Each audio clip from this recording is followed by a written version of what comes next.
E aí, pessoal, todos bem? Espero que sim. Eu vim aqui hoje para falar sobre o filme Frankenstein, de 2025 agora, que estreou há pouco tempo, do Guilherme Del Toro.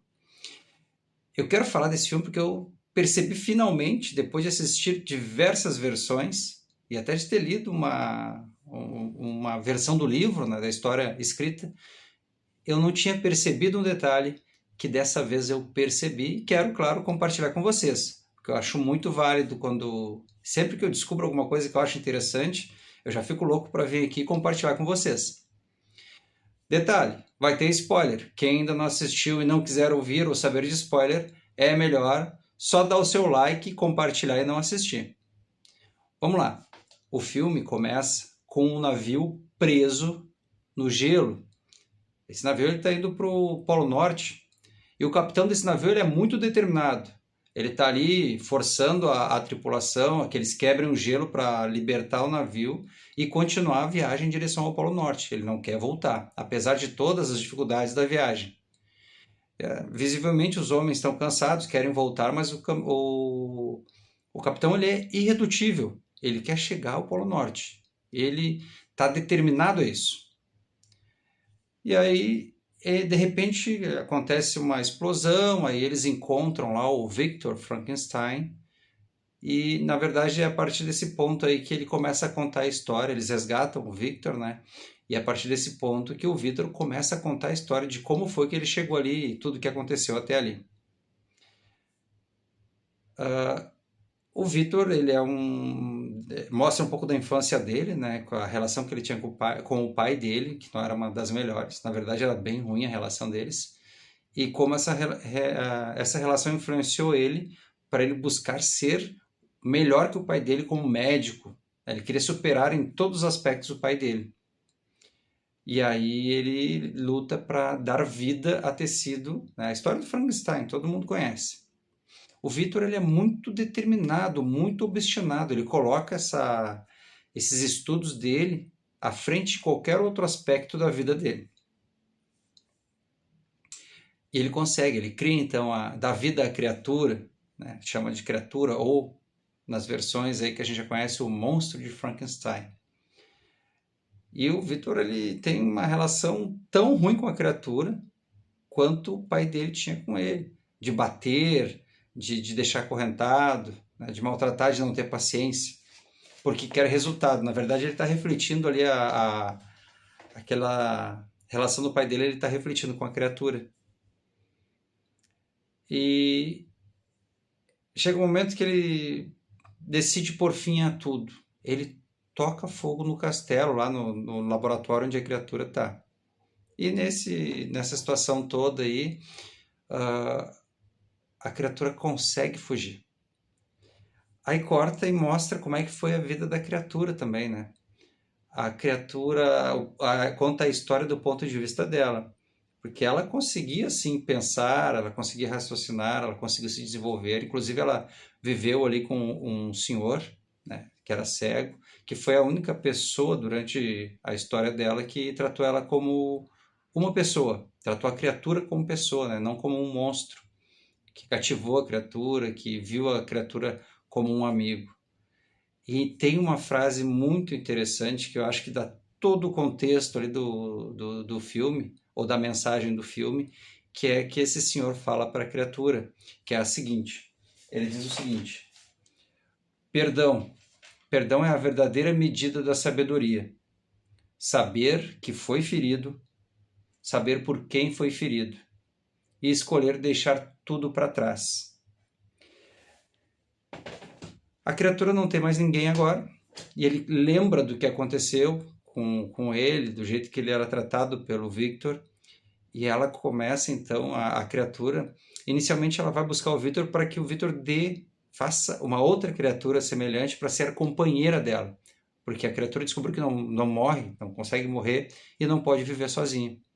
E o Victor se nega, chama a criatura de aberração, enfim, quer expulsar a criatura dali. E aí nesse vai e vem, que seria assim a Elizabeth, que é interpretada pela Mia Galdor, acho que é esse o nome. Ixi, Bom, depois vocês vão pesquisar ali. Só para não perder aqui o fio da meada, né? Ela acaba, nessa confusão toda, ela acaba morrendo. E a criatura já não tem mais nada, então ela não tem mais o amor, não tem mais cuidado, não tem mais amizade, não teve o amor ali do Victor, então ela decide que vai dar dor para ele. Começa a fazer de tudo para levar dor para ele. E começa uma perseguição ali, o Victor começa a caçar a criatura aterrorizando, assombrando o Victor, né? E foi dessa maneira que eles chegaram lá ao Polo Norte. Eu estou dando um resumo muito assim superficial de tudo que aconteceu. O filme tem 2 horas e pouco de duração, mas é só para dar uma ideia ali da relação entre eles. Então assim, o Victor ele é orgulhoso, né? Ele está ali, ele não consegue pedir o perdão, não consegue reconhecer o seu erro, né? Por causa desse orgulho dele. A criatura também já não consegue ver uma outra forma de relação, né? Que não seja essa de vingança, de tortura, de ódio, onde não tem amor e não tem perdão. E eles chegam até esse navio que está preso. Aí depois de alguns acontecimentos, ali finalmente tem um confronto entre, né, o embate final, que não é um embate, na verdade é uma conversa, entre a criatura e o Victor. E o capitão do navio está ali presenciando tudo.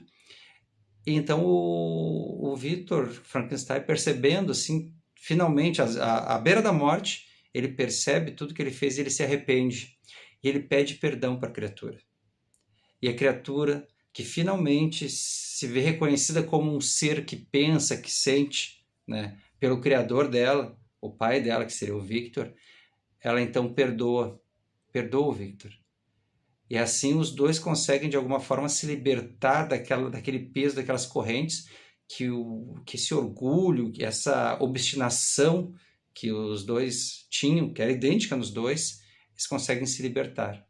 Aí depois disso o Victor morre. A criatura está ali dentro do navio com o capitão e lá fora está cheio de marinheiros, ali, o pessoal da tripulação esperando para matar a criatura. Mas o capitão dá uma ordem para os homens: não, deixem ele passar, não ataquem ele. E a criatura então desce do navio. O capitão ele foi testemunha da história dos dois e de como terminou, de todas as perdas que eles tiveram, todas as dificuldades que eles tiveram e de como aquela história terminou. E agora eles estão ali presos, né? O navio está preso no gelo.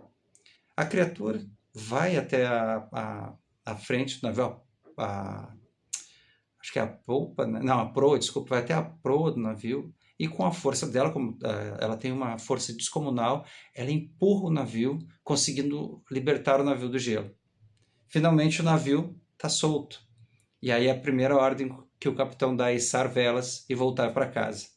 E para mim o grande significado está aí, esse navio preso desde o início do filme e finalmente sendo solto, sendo libertado do gelo e voltando para casa, não querendo mais o capitão seguir em frente, mas agora voltar para casa. O capitão aprendeu com a história do Frankenstein, do Victor Frankenstein e da criatura do Frankenstein. Ele aprendeu que aquela obstinação, quando ela não se preocupa mais, a determinação não se preocupa mais com todas as consequências negativas e com quantas pessoas são prejudicadas, ela se torna uma coisa negativa. Se torna o fim da pessoa como um ser humano, né? Então, o navio preso no gelo simboliza a relação da criatura do Frankenstein e do próprio Frankenstein, do Victor Frankenstein, né? Que era preso naquela relação negativa que ele tinha com o pai dele, teve essa mesma relação, só que agora ele sendo o pai, né, no lugar do pai, em relação à criatura, e a criatura repetindo enfim, essa relação ruim, essa relação negativa com o próprio Victor Frankenstein. E quando eles conseguem se libertar, o navio finalmente é libertado do gelo. E quando o navio é libertado do gelo, o capitão, que agora aprendeu a lição, porque ele viu os outros sofrerem por causa da obstinação deles, né? Ele viu o Victor Frankenstein cheio de remorso, à beira da morte, ele pede perdão. E ele percebe que ele não precisa fazer com que a tripulação dele sofra, passe por aquilo, ele não precisa perder mais homens do que ele perdeu. Ele pode sim voltar para não se arrepender mais depois. E essa é a lição, essa é a percepção que eu tive assistindo o filme, que eu estava louco para compartilhar com vocês, que já vim aqui gravar o mais rápido possível. Quem assistiu o filme, vocês aí que assistiram o filme, perceberam esse detalhe do quanto o navio significa a libertação? O navio preso é o orgulho, é a determinação negativa, é a obstinação negativa, e o navio solto tem a ver com a redenção, com se libertar de pesos? Comenta aí, se tu percebeu isso ou percebeu alguma coisa diferente, né? O que achou do filme? Se não viu o filme ainda, agora quando assistir, e não tem medo de ver spoiler, né, ou de levar spoiler, vai assistir agora com essa ideia, vai perceber esse detalhe no filme, volta aqui depois e me conta o que tu achou, se tem a ver, se faz sentido tudo isso que eu percebi e vim aqui compartilhar com vocês, certo? Espero que tenham gostado, por hoje é isso. Curtam o vídeo, quem não se inscreveu no canal ainda, se inscreve no canal, porque eu falo de filmes, falo de músicas, principalmente eu falo de aprendizado, eu falo de coisas de lições que nos fazem crescer, nos fazem perceber a vida de uma forma diferente, nos fazem crescer como seres humanos, certo? Obrigado por ter ficado comigo até aqui, deixa o like, compartilha e fique bem, fique com Deus.